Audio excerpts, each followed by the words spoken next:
Raceway at Western Fair District, London, Ontario for another 10-dash card beginning at about 6:15 p.m. Eastern. A little cooler tonight, but the track is in great shape. We'll go right now to our HPI play of the day. I'm looking at race number 3 for old McRiley Mac to show up one more time. He's going here for career win number 55. You're getting 5-2 in the morning line as the second choice.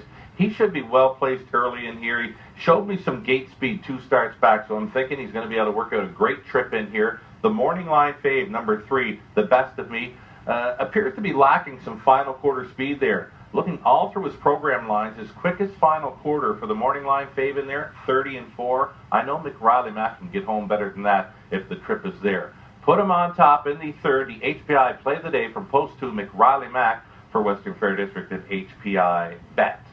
Early pick 3 kicks off in race number 1. I went deep in the first couple of races there and what I think could be wide open events, going 5 deep in the opening leg. I'm using a bit of value there in number 2, Salzbrook Amy, who gets an inside post to work with tonight after parking out last time. Over to race number 2, again, 5 deep as well.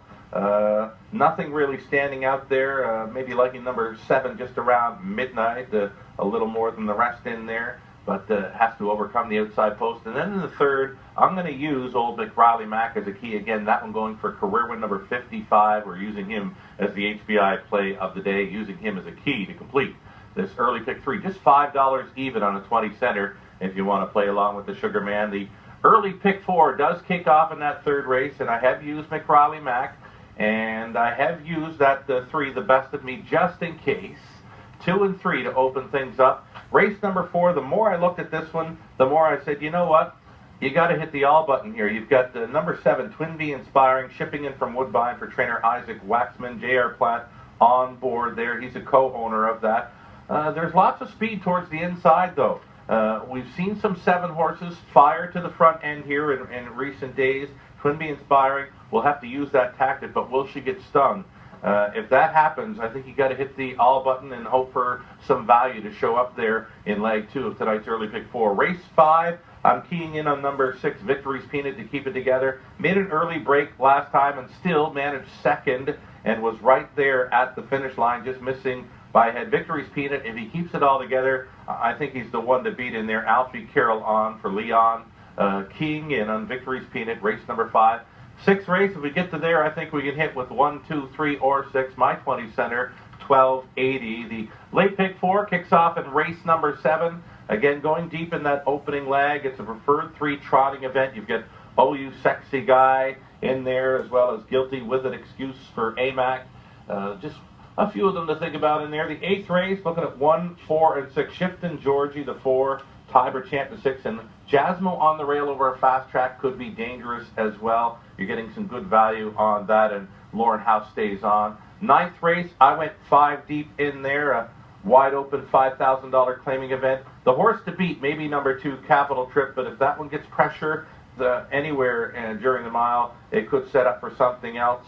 And then the finale, race number 10, number 4, Nadia Can Go from the center. A winner here, 2 back and 59 flat. I'll tell you what, that 8 Bad Lightning has been improving last couple of times for Putty. Trainer Vic Putty sending out 8 Bad Lightning. Alfie Carroll, of course, staying on from a trailing spot 8. My 20 center on a late pick 4, $24 even. I'm going to take a short break.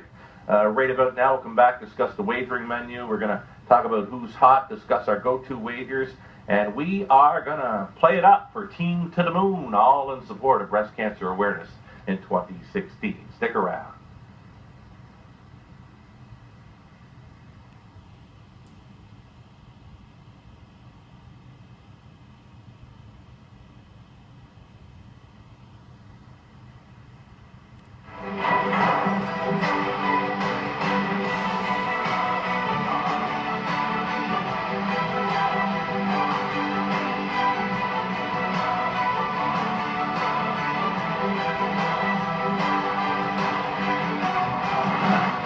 HPIBet.com. Access, rewards, and more.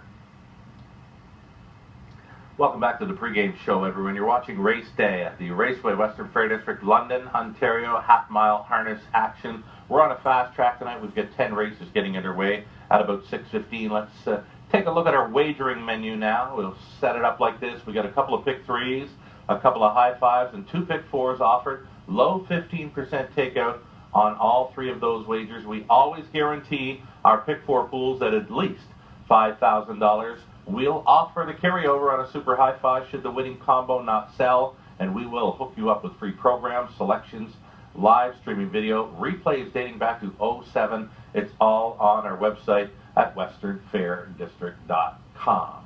Time now to look at who's been hot through the last 10 race days here in London. Alfie Carroll averaging at least 3 wins per card over the last 10 racing days. He had 4 winners yesterday. Alfie's hit for more than a few Grand Slams already early in 2016.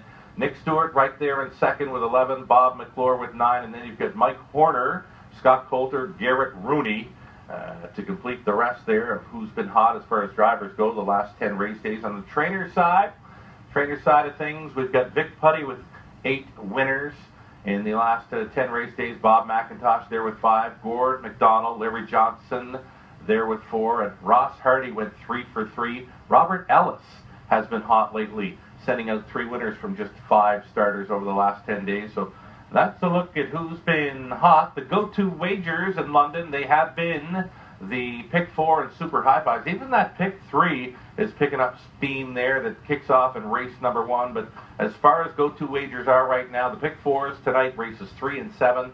The high fives featured in races 6 and 10. Average pool size through the month of February. This is average pool size through the 8 race days in February. On the pick 4, it's been over $11,000. The high five, it's been well over $9,000.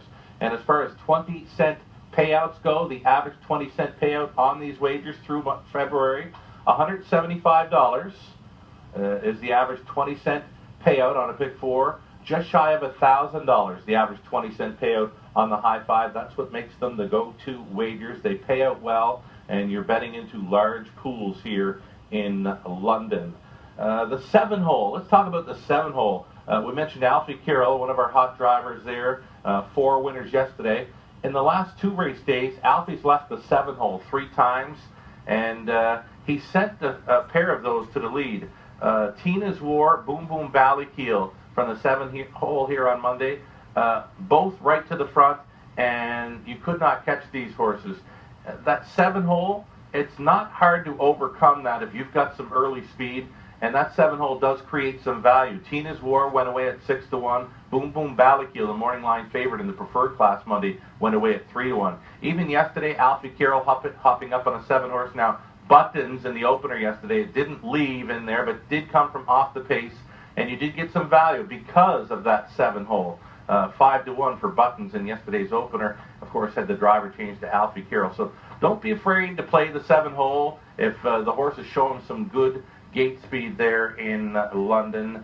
All right, time now to give it up for Team to the Moon. We're going to talk about some Team to the Moon. This is all in support of breast cancer awareness through 2016. There is still time to join the team. Currently, there's 16 horses and 5 trainers involved with Team to the Moon. It's horses and trainers racing for a cause. Again, you can still list a horse, a trainer, a driver, beginning with the start date of February 20th. That's this Saturday, and concluding on September 1st, 2016. Team to the Moon never refuses any entry into this stable. It's all about spreading the word for breast cancer awareness in 2016. A great group of people coming together to cheer on the other members and their horses fighting. It's Team to the Moon, again, all in support of breast cancer awareness. Some of the members of Team to the Moon, there's a maritime 2-year-old in training there for Joe Poirier. That is called Bout the Base. You've got Chuck in Charge racing for Lindsay Kerr. How about the Woodbine starter, Do Me, Do Me, Do Me, for Joanne Colville. Joanne, now the new chair of Standardbred Canada. Lauderdale, who races out of the Meadowlands, that is a member of Team to the Moon. All others include Sandberg Hanover for Natasha House. You've got Sterling Breeze for Jason Ryan. Triple B Herbie there for Rachel Onima. And one racing today for Team to the Moon is going to be number 9, Hope's Way, race number 10 for Taylor Spitzig. Taylor Spitzig listing herself as a trainer as part of Team to the Moon. Again, you still have time to enter that Team to the Moon, all in support of a great cause. It is all about breast cancer awareness through 2016. Contact Lou Sorella via Facebook or look up the Team to the Moon on Facebook. You can give Lou a follow on Twitter too. He does a great job of updating people there with the results. He puts up pictures and everything. He is the hashtag, well, yeah, I've hashtagged him as the ambassador right now because he does such a great job. And again, a most worthy cause, Team to the Moon. Think about it, and there's still time to join up in that. Let's go back and recap now some pick 3 and pick 4 plays on tonight's card. I went 5 by 5 in the first couple of races. Wide open in my mind, those first couple of races tonight. And looking for the old horse, McRaleigh Mac, to finish it off. I've keyed him in race number 3 to keep the price down. Just $5 on a 26.